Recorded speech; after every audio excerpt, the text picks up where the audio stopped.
Operation সিঁদুরের পর নীতি আয়োগের বৈঠকে উন্নয়নের পক্ষে সওয়াল করলেন প্রধানমন্ত্রী নরেন্দ্র মোদী। কেন্দ্র ও রাজ্যকে টিম ইন্ডিয়ার মতো কাজ করতে হবে, উন্নয়নের গতি বাড়াতে হবে। কেন্দ্র এবং রাজ্য একসঙ্গে কাজ করলে কোনো লক্ষ্যই অসম্ভব নয়। প্রত্যেক ভারতীয়রই লক্ষ্য উন্নত ভারত। প্রত্যেক রাজ্য উন্নত হলে ভারত উন্নত হবে, এটাই 140 কোটি ভারতবাসীর আশা। নীতি আয়োগের 10ম গভর্নিং কাউন্সিলের বৈঠকে বার্তা দিয়েছেন প্রধানমন্ত্রী নরেন্দ্র মোদী। অপারেশন সিঁদুরের পর নীতি আয়োগের বৈঠক ছিল আজ। সেই নীতি আয়োগের বৈঠকে উন্নয়নের সওয়াল করলেন প্রধানমন্ত্রী নরেন্দ্র মোদী। সেই বৈঠকে তিনি বার্তা দিয়েছেন, কেন্দ্র এবং রাজ্যকে টিম ইন্ডিয়ার মতো কাজ করতে হবে, উন্নয়নের গতি বাড়াতে হবে। কেন্দ্র ও রাজ্য একসঙ্গে কাজ করলে কোনো লক্ষ্যই অসম্ভব নয়। প্রত্যেক ভারতীয়রই লক্ষ্য উন্নত ভারত। প্রত্যেক রাজ্য উন্নত হলে ভারত উন্নত হবে। 140 কোটি ভারতবাসীর এটাই আশা। নীতি আয়োগের 10ম গভর্নিং কাউন্সিলের আজকের এই বৈঠকে বার্তা দিয়েছেন প্রধানমন্ত্রী নরেন্দ্র মোদী।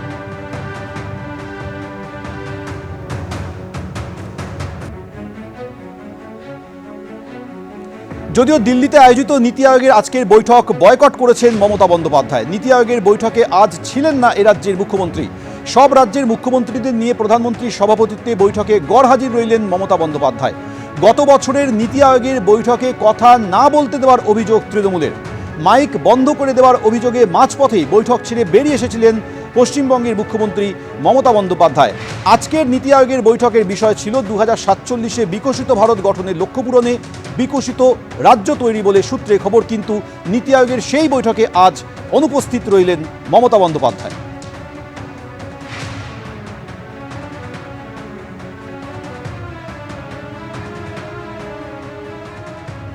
গত বছর বৈঠকের মাঝপথে বেরিয়ে এসে কি অভিযোগ করেছিলেন মমতা বন্দ্যোপাধ্যায় দেখুন। When you are in power, you have to take care of मैंने जो बोला एक ने बोला है उसका बाद में आप छोड़कर आ रहे हैं बीच में। লাস্ট ইয়ার পর্যন্ত এই বাজেটেও কিছু নেই, শুধু জিরো। এইটুকু বলার সাথে সাথে আমার মাইকটা স্টপ করে দিয়েছে। আমি বললাম why you discriminate, why you stop me? नाराजगी की वजह से देखिए मैं बोलने चाहते थे लेकिन मेरे को बोलने के लिए वो 5 मिनट में स्टॉप कर दिया। जब हमारा से बहुत आगे जो बोला है 5 जन उन लोगों ने कोई भी बोला। গত বছর নীতি আয়োগের বৈঠক থেকে মাঝপথে বেরিয়ে এসে মমতা বন্দ্যোপাধ্যায় অভিযোগ করেছিলেন যে 5 মিনিট বলার পরই তার মাইক বন্ধ করে দেওয়া হয়েছিল, তাকে বলতে দেওয়া হয়নি। সেজন্যই সেই অভিযোগে তিনি বাইরে বেরিয়ে এসে এই বৈঠক বয়কট করেছেন বলে জানান গতবার। কিন্তু এবারও মমতা বন্দ্যোপাধ্যায় নীতি আয়োগের বৈঠক বয়কট করলেন।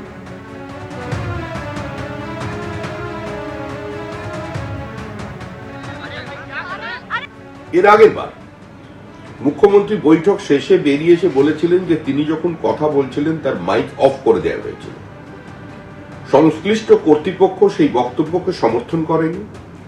এমনকি অবিজেপি শাসিত রাজ্যের প্রতিনিধি যারা ছিলেন তারাও কেউ মুখ্যমন্ত্রীর এই বক্তব্যের সমর্থনে সামনে এসে দাঁড়ায়নি।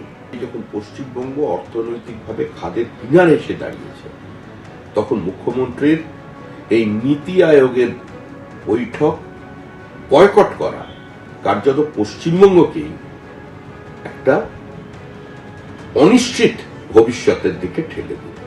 কেন্দ্র বিরোধিতা মোদী বিরোধিতা, এই বিরোধিতার রাজনীতির কারণে রাজ্যের স্বার্থকে বিসর্জন দিলেন মুখ্যমন্ত্রী।